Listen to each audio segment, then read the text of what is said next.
Season 6 of the Missing Witches podcast is sponsored in part by Foxglove Farm. Go to Foxglove Farm, that's farm with a PH, like pharmacy.com, and use offer code MISSINGWITCHES when you sign up for your monthly subscription box of witchy delights. And sponsored by listeners like you. You who join our Patreon and come to our coven meetings. You who buy our book. Recommend it to your friends and review it online. We thank you. And if you love this episode, tip us at paypal.me/missingwitches. You aren't being a proper woman, therefore you must be a witch. You must be a witch. In this story, we have to push past the settler faces dynamited into sacred ground to get to the missing history of real American heroes. Real witches whose names aren't told in school, but whose magic has shifted the culture we inhabit. Hidden, moving in shadows and behind the scenes. Today we'll meet Lozen, a warrior, healer, and prophet of the Cheyenne-Chiricahua Apache who, when the Indian Removal Act was passed in the USA in 1830, was a 10-year-old girl whose power and difference was already beginning to show. Here's what I want you to know about Lozen right from the jump. She is said to have had a psychic ability, that she was gifted. But when we work very, very hard, learn, commit, and sacrifice, do we call a return on that energetic investment a gift? Or did we earn it? By me, Lozen was not gifted. She earned her power in ways I'll tell you about, but keep in mind as you listen to her story from beginning to end. Your witch power is not a gift that you either receive or don't. We don't wake up on Christmas morning to find it under a festive tree. It isn't in an envelope delivered by an owl. Your power is a wage you earn when you put in the work. It is a birthright, but it is activated by your learning and your labor. Much of the information I gathered on Lozen's life comes from Warrior Woman, The Story of Lozen, Apache Warrior and Shaman by Peter Alshire. As one reviewer on Goodreads noted, the book is written by white eyes, but it's better than nothing at all. And I think that's how Risa and I feel when we tell these stories. We go looking for the lives we didn't know about, the names we hadn't heard in school, not to become authorities, but to learn for ourselves, and pass these tidbits on to you, our Missing Witches Coven. We are trying to know better. Like Maya Angelou said, when you know better, you do better. And that, for us, like the Goodreads reviewer wrote, is better than nothing at all. Lozen was born in late 1840 within sight of the Sacred Mountain near Ojo Caliente, Spanish for hot eyes, one of the oldest natural health resources in the United States. The area is home to hallowed hot springs where legend states that a Tewa hero once accessed the underworld via the warm water. The hot springs' varying temperatures and mineral contents mean that these pools are not just holy, but healing. So, of course, this spot is now a resort and spa, created around a bathhouse built in the 1800s by a territorial representative to Congress. In 2020, a fire at the spa destroyed the historic bathhouse, but it's rebuilt and reopened now for a soak to, as the ad states, heal yourself, body and soul, with a retreat to Ojo. If you can afford it. Colonial capitalism is like tinnitus, a constant ringing in our ears, a ceaseless high-pitched frequency that demands to be heard above all else. We go looking for sacred stories and find a holy spot where our connection to nature, our bodies and souls, and to the spirits of the land is bought and sold. Holy places with ticket prices. Regarding Mount Rushmore, in the Treaty of 1868, the U.S. government promised the Sioux territory that included its site, the sacred Black Hills, in perpetuity. Perpetuity lasted only until gold was found in the mountains. We've talked a lot on the podcast about how our treatment of women is echoed in our treatment of the land, how capitalism, exploitation, and prejudice require each other, how it's all linked. And these links are perhaps most clearly visible when we note what Erin Wise calls the frightening way fossil fuels and violence against Native women are connected. She writes, "A boom in the oil industry had introduced many small towns to an influx of non-Native male pipeline workers.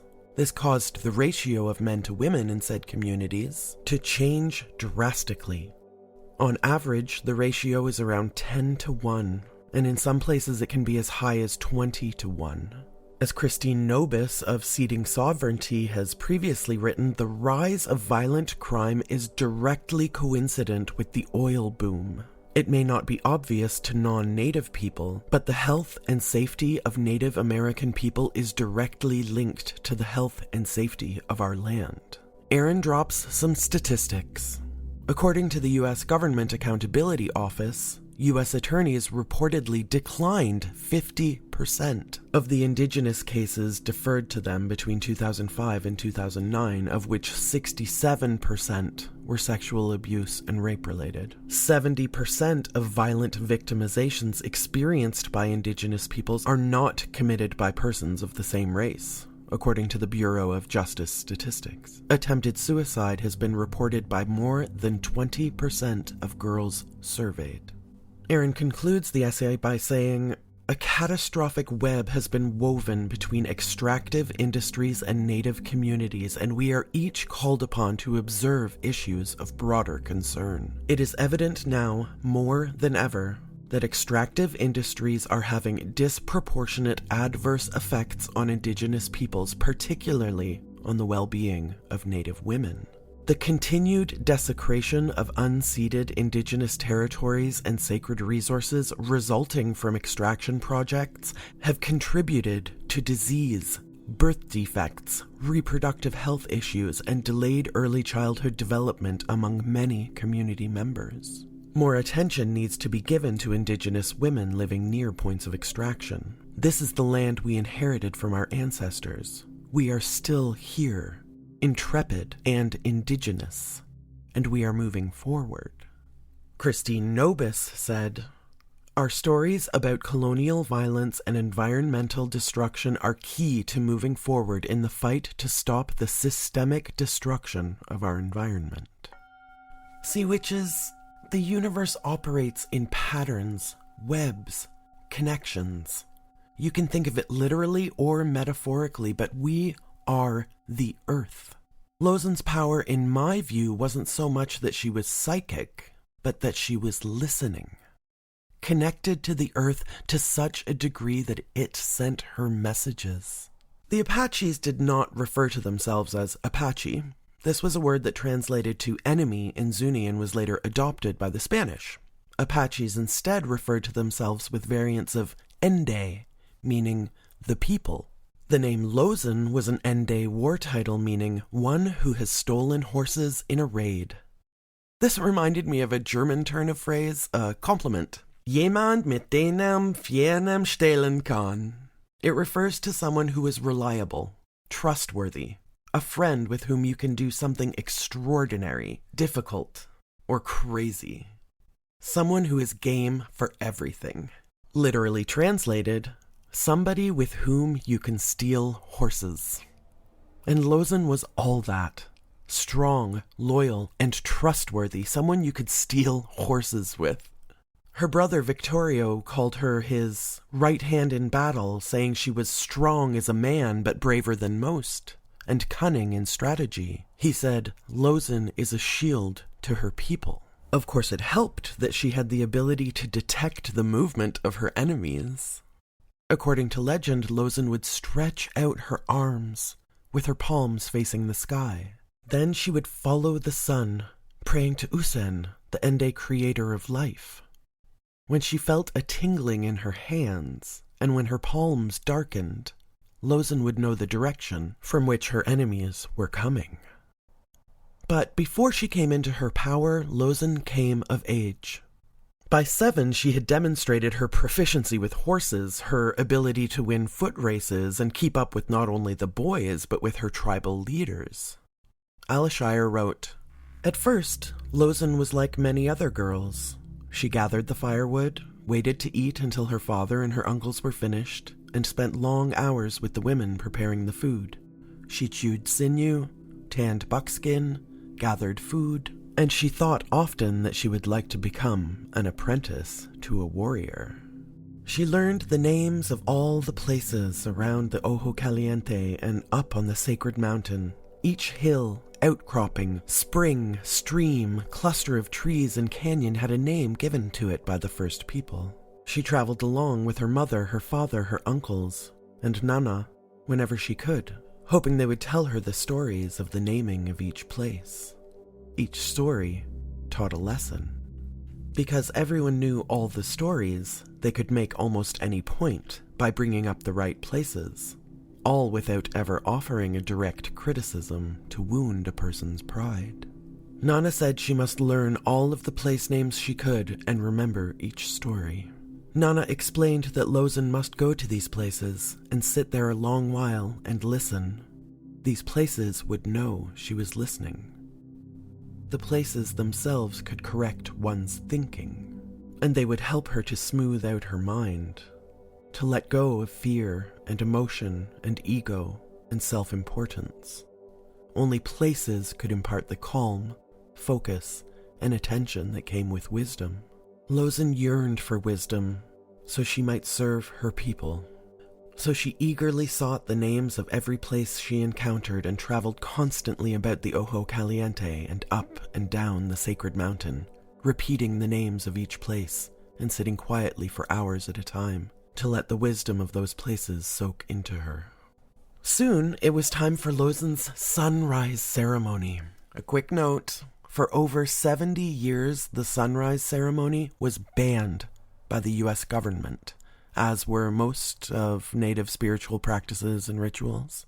With the American Indian Religious Freedom Act of 1978, the sunrise ceremony could openly be practiced on reservations again. But it is impossible to even imagine the devastation of your sacred, ancient, ancestral traditions being taken and criminalized.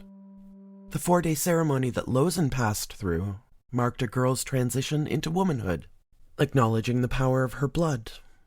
Each of the 96 hours is filled with specific prayers, songs, dances, the painting of faces, and the testing of resolve. These 4 days were followed by 4 more days of meditation.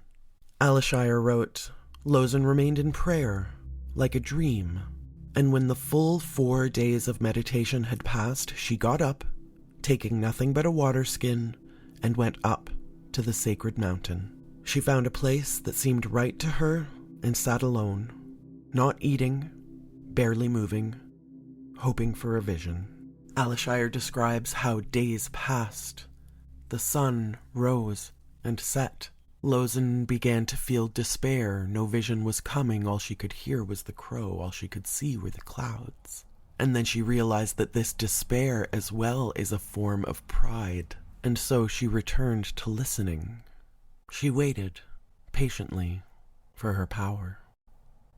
Alishire wrote, "Power pervades all things. It is the animating force in everything, the life force. In this sense, everything is alive, even the rocks and the wind." And so, finally, power spoke to her. She saw visions. A horse came to her and spoke to her, saying she should have horsepower. The horse carefully and tenderly taught her a song. The sun's horse is a yellow stallion. His nose, the place above his nose, is of haze. His ears, of the small lightning, are moving back and forth. He has come to us.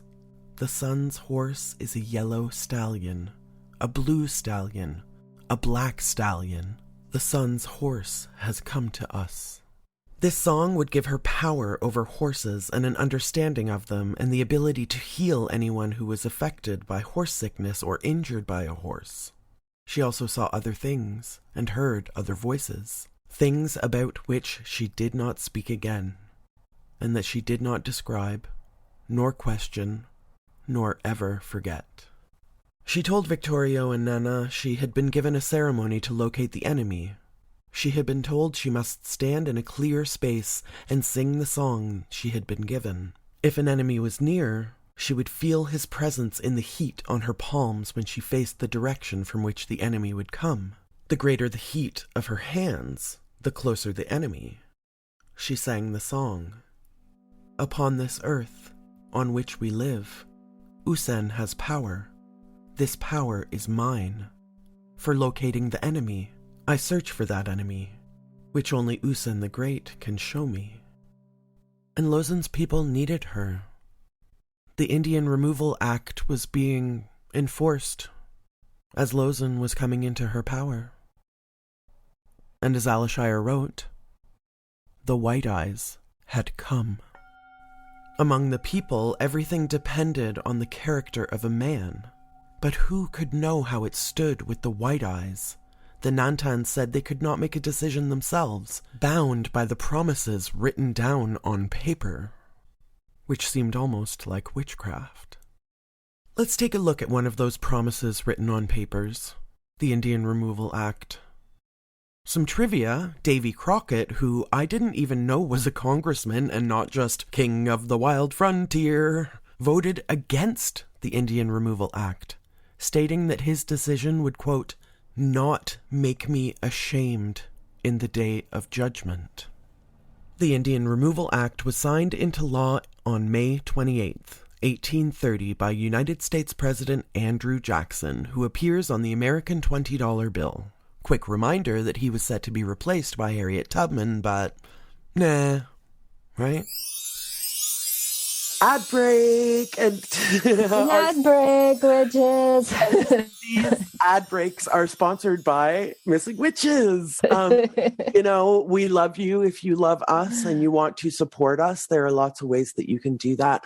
One of my personal favorites is our Patreon. There's always something going on the message board there, but specifically we do a monthly chat with those of our patrons who choose to join us, and it has been so rewarding for me, Risa. I think you can say the same thing. Oh my gosh, yeah. Just come join us. You'll see. You'll just be like, oh, I knew when I started listening to this podcast that I found my witch best friends, and there must be like a badass gang of them out there gathering somewhere in the dark. And you were right. And it's on Patreon. And our Patreon is pay what you can. So it's not like there's a tiered system or whatever. If you can afford $1 a month or whatever else, we will welcome you with open arms. And yeah, our Patreon circles, we just learn from each other, and they're rad, and you should come.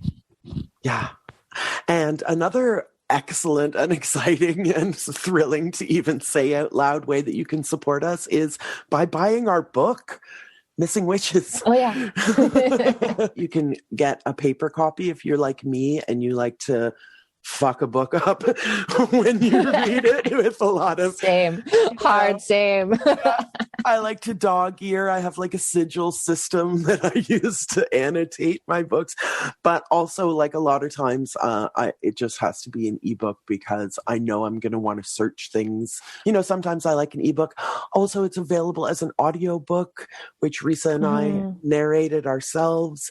There are musical versions of the carols. Those are two great ways you can support us, through Patreon, through buying our book. You can review our book on your podcast, on your blog, on your social media, on Goodreads, on Amazon. And if you really love this episode, you can tip us at PayPal, paypal.me/missingwitches. So the Indian Removal Act mandated the forced displacement of thousands and thousands and thousands of indigenous people, removing them from the land that they had inhabited for thousands and thousands and thousands of years, to extract resources, get paid. We call part of this story the Trail of Tears, but we could equally call it the Trail of Blood, the Trail of Oil, the Trail of Gold, the Trail of Greed. Of course, many tribes fought back, and Lozen's was one of them. She rode alongside her brother Victorio. Lozen was an expert strategist and military leader, but she also had a determination and a courage that inspired the people around her. James Kawakla, a child at the time, remembers riding behind his grandmother as the band fled and fought American forces. Coming up against the Rio Grande, they were frozen, terrified to cross the torrent. "I saw a magnificent woman on a beautiful horse," he said. "Lozen, sister of Victorio. Lozen, the woman warrior." High above her head she held her rifle. There was a glitter as her right foot lifted and struck the shoulder of her horse. He reared, then plunged into the torrent. She turned his head upstream and he began swimming. Once Lozen had led the people across the river, she returned to battle. A nurturer and defender. And because she was deeply connected to the earth, she possessed a wealth of knowledge about the medicinal properties of plants and minerals, making her a renowned medicine woman and healer as well. Some have speculated that part of the reason that Lozen isn't as well known as names like Geronimo or Crazy Horse is that she was an actual secret weapon, and her comrades feared that to speak of her power would make her a target. Faced with arrest and forcible relocation, Victorio led a guerrilla war, fought many battles and skirmishes with the United States Army, and raided several settlements, until the Mexican army killed him and most of his warriors in October 1880 in the Battle of Tres Castillos. Her brother killed in battle, a distraught Lozen rejoined Geronimo to exact her revenge in true warrior fashion, returning to the warpath quickly and purposefully. Lozen had epic power and courage, fought longer than Crazy Horse or Geronimo, and, as Alishire wrote, she fought more effectively than Custer, evaded a full 1/4 of the United States Army. Lozen, the war shaman of the Apache, represents one of the most successful, respected, and influential woman warriors in history. Yet historians have almost entirely overlooked her remarkable life story. And there is the thread that weaves in and out of every episode of the Missing Witches podcast. We may be overlooked, but we will not be forgotten. Whether or not they know our names or acknowledge our contributions, they will live inside the world that we witches helped create. In fact, most of our names won't go down in history books, but we can be secret weapons, changing the world from the shadows and the light. Geronimo went on the run with 140 followers, including Lozen, after rumors began circulating that their leaders were to be imprisoned at Alcatraz Island. Lozen and another woman, Tadotse, began negotiating peace treaties. Self-described queer indigenous activist Aaron Wise, whom I quoted earlier, claims that Lozen and Tadotse were two spirits who were in love before being violently separated by colonization. And I applaud this take. Lozen never married, so it's comforting to think of her finding true love within a lifetime of war. Aaron wrote, according to Cristoso Apache, writing for the Kaila Folk Encyclopedia of Gay Folklife, Tadotse was also a warrior since her youth and, despite being married with children, spent a significant amount of time riding with Cochise's band against the current of Western expansion. Some years later, she joined Geronimo's band and rode alongside both him and Lozen. The American leaders dismissed them, but Lozen and Tadotse carried on with their attempts to negotiate. The rebels believed that they had a strong resolve until it was revealed that all the Chiricahuas had been rounded up and sent to Florida. If they wanted to rejoin their kin, the Ende needed to head east toward captivity. The warriors agreed to surrender and laid down their arms. 5 days later, they were on a train bound for Florida. Lozen was separated from Tadotse, taken into U.S. military custody as a prisoner of war and sent to Mount Vernon Barracks in Alabama. She never returned to her home and died in confinement of tuberculosis on June 17, 1889.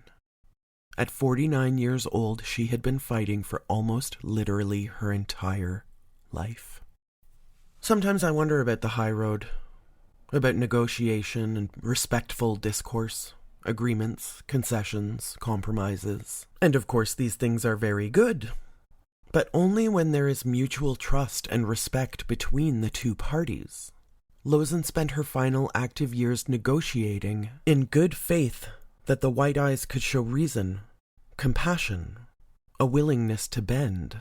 But instead she was imprisoned and infected. And we modern witches get a tiny echo of this feeling when we go out into the world seeking common ground and mutual benefit, only to find a regime that believes life is a zero-sum game, where there is a winner and a loser, and nothing in between. How do we reason with people who want to destroy us, who want us to lose? How do we compromise with a society that would rather we didn't exist? And a question that perhaps the earth spirits are asking themselves: how do we talk to those who won't listen? And I'm reminded of the world-shattering Stokely Carmichael quote that broke my heart and blew my mind the first time and every time I read it. Dr. King's policy was that nonviolence would achieve the gains for black people in the United States. His major assumption was that if you are nonviolent, if you suffer, your opponent will see your suffering and will be moved to change his heart. That's very good. He only made one fallacious assumption. In order for nonviolence to work, your opponent must have a conscience. The United States has none. I mean, I'm certainly not advocating for violence here, and I don't think Stokely was either. We're just asking, under these circumstances, what do we do? Lozen tried it both ways, the war path and the path of peaceful negotiation. And while it's tempting to feel like she failed at both, we can't.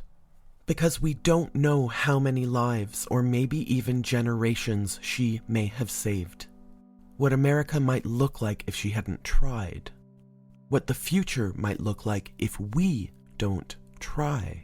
Lozen could have, and we can, sit back and watch, or we can fight, educate, donate, celebrate, do something, anything. Anything is better than nothing at all. Lozen had powers that most of us don't, but we modern witches too have powers that Lozen did not. The internet has given us the possibility of a global voice. Feminist and civil rights leaders have secured us some modicum of self-determination, autonomy, and agency. It's better than nothing. We can organize the baby steps that will become the journey of 1,000 miles. It's better than nothing. And all the while, we have to keep in mind that a word like compromise has two meanings. One, a deal where both parties give a little and get a little in an effort to secure a mutual benefit or agreement. And two, a lowering of one's standards or integrity. So we can see Lozen in her final years, and maybe ourselves as we negotiate our paths, as looking to compromise while simultaneously being very uncompromising. Such is the world of magic, right, witches? Contradictions without binaries at every turn. Here's another one. We can hear our human stories when we listen to non-human entities. We can learn about our humanity if we listen to the mountains and trees. Get quiet and listen to the wind and stream. Living in the woods has taught me so much about what it means to be a singular being while also a tiny part of a whole universe. It's hard to put into words, but I nurture my happiness just by noticing. I give what I can, try to reduce my harm, know better, do better. It's better than nothing at all. So I want us to think of Lozen and her warrior spirit and go outside, city, suburb, or country, Everything is alive. Feel the life force. Stand and raise our hands, palms toward the eastern sky. Affirm our connection to the land. Turn slowly in a circle and feel the energy of the directions. Understand that places have power to shape thoughts and behaviors. Try to sense what messages the breeze and clouds and rocks and trees and sun are sending, knowing that it may take moments, years, or generations to learn their language, to feel their wisdom, the magic and spirit of places. Seek the wisdom that sits in places. Yearn for it so we might serve our people. The places will know we are listening. Make listening our superpower. Let's acknowledge and cultivate our forces of perception. Compromise without compromise. Let's steal horses and fight for the land and people and what we know is right. Dancing and singing Lozen's words all the while. This power is mine.